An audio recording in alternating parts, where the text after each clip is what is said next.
And sometimes my doctor would tell me these fatalistic things that would try to encourage me to lose weight. He would say things like, if you keep going the way you're going, you're going to be dead by 30. And I used to think, well, I'm pretty miserable. I'm pretty unhappy. I may as well just do what I want. And what I wanted to do was play a lot of video games, go to a lot of buffets, play a lot of Magic. So that's what I did. It is both a strength and a weakness of the internet that a video like this will primarily reach an audience of people who already agree with it.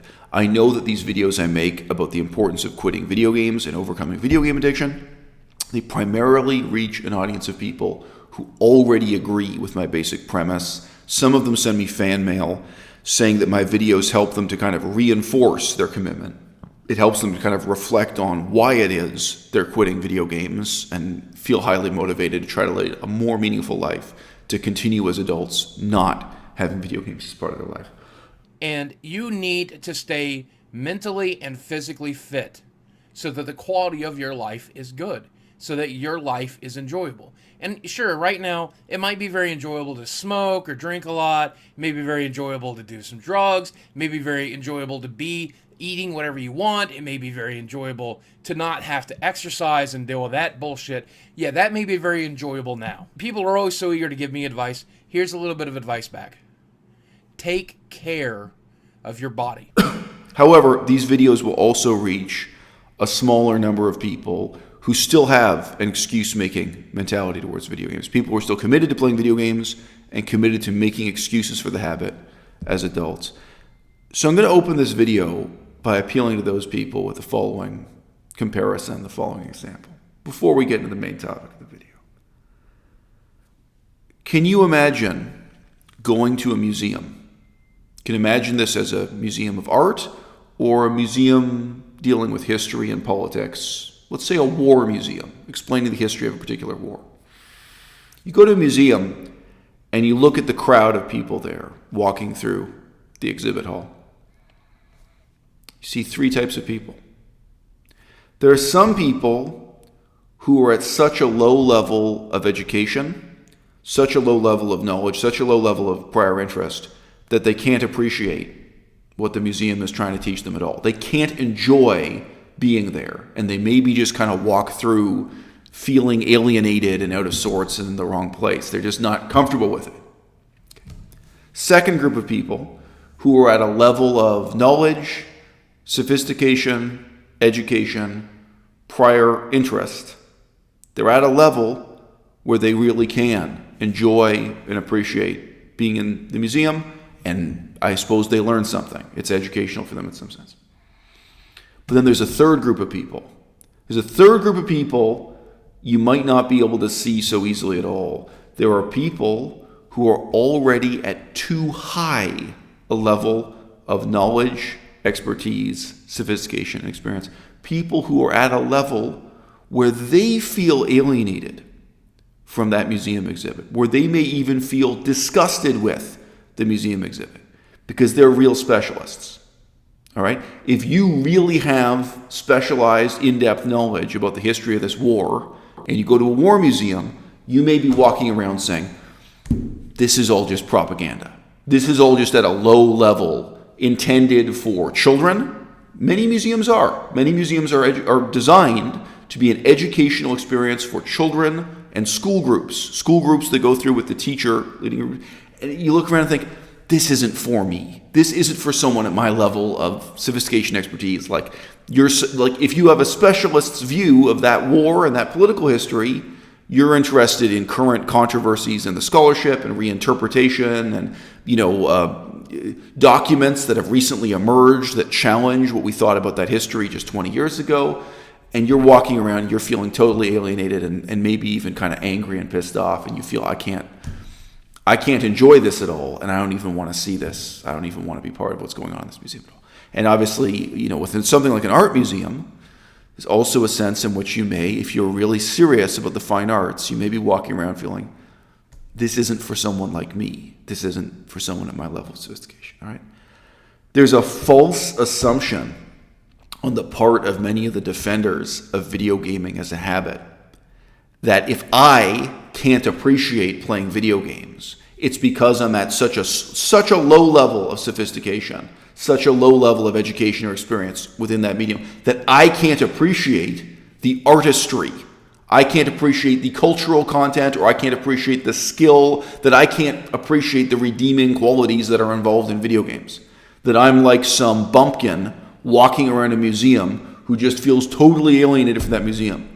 And you're dead wrong. Someone like myself, and I did grow up with video games. The problem is that I'm at too high a level of sophistication to enjoy doing this with my time. There's no way I could force myself to enjoy playing video games. And I do try from time to time, partly just because I have a daughter. I have a daughter, and she plays video games, and I play video games with her, and I do think about and research what's going on in video games so that I can find software and hardware to provide her with. For example, while riding on a train.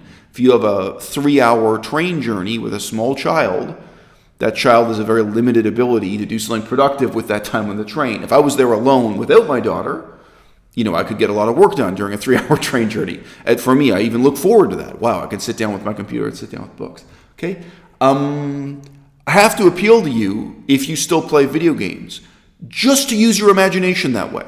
Like, you may not know what it's like to be a specialist in the fine arts. You may not know what it's like to be a specialist in political history, right? But you can probably imagine what it's like to have that high level of specialization expertise, and then you go to a museum it's just created for a childlike level of entertainment and educational value, and you walk around and think, oh man, this is just not for me. If you build up your own level of acumen, your own level of sophistication, that you could spend your time better just sitting and thinking, or sitting with a blank sheet of paper. There's so much productive work you could be doing with your mind alone, not even bringing your body into it, with, say, the chunk of 3 hours of time that instead you'd be putting into this video game. And playing a video game for 3 hours, once you're at that higher level of sophistication,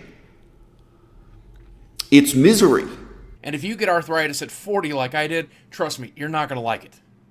If you have mobility issues at 40, the same way I have, trust me, you're not going to like it.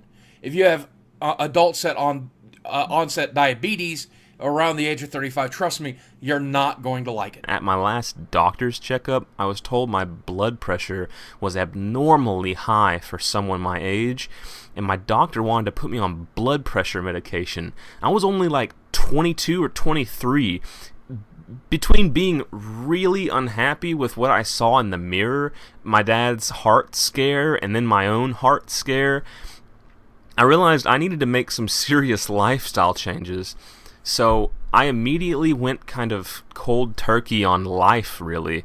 I stopped hanging out with a lot of my friends. I stopped going out to eat. I stopped smoking. I stopped drinking, well, for the most part at least. And I started dedicating my life to getting in shape and beating this hereditary heart complication that I was going to face if I kept going down the path I was going down. Let's deal with the physical aspect, and let's deal with the intellectual aspect. It's two separate issues. Somebody like Boogie2988, famous YouTuber, struggling to lose weight for all these years. He's tremendously overweight and obese. All of us know one of these days we're going to get the bad news that his health problems have killed him, that he's died because he never did lose the weight, he never did switch to a vegan diet, he never did start exercising. Okay? Do you think it would have been harder or easier for that guy to lose weight if he had quit video games first? Even if it is just on the level of dealing with time, having 3 hours a day to go to the gym instead of 3 hours a day playing video games, that's a very fundamental difference in the allocation of time. But we all know it's not just time we're talking about here. It's also cumulatively, mentally, intellectually, culturally, the type of sophistication you develop, the type of sophistication you accrue doing other things with your mind during those 3 hours a day. I've got an example of a guy here. I want to play this clip for you. This guy lost more than 100 pounds. He got in shape. He managed to turn his whole life around in a way that Boogie2988 didn't. And he did this because he quit playing video games. That enabled him to bring about the physical transformation he wanted. And I hope whatever he's doing with his mind is better than what he was doing when he was playing video games. Wouldn't be hard. Well, I know you guys haven't seen me in a while, so here comes the reveal. Here's me, almost 100 pounds lighter. So it's time for me to be really transparent now. I'm not doing retro gaming much anymore. My retro video game collection was massive, and I mean both in terms of physical size, like the amount of room that it took up, but I also mean financially, and I really couldn't support that hobby effectively with the rest of everything that's going on. So I began, it's done now, to slowly auction off my collection piece by piece.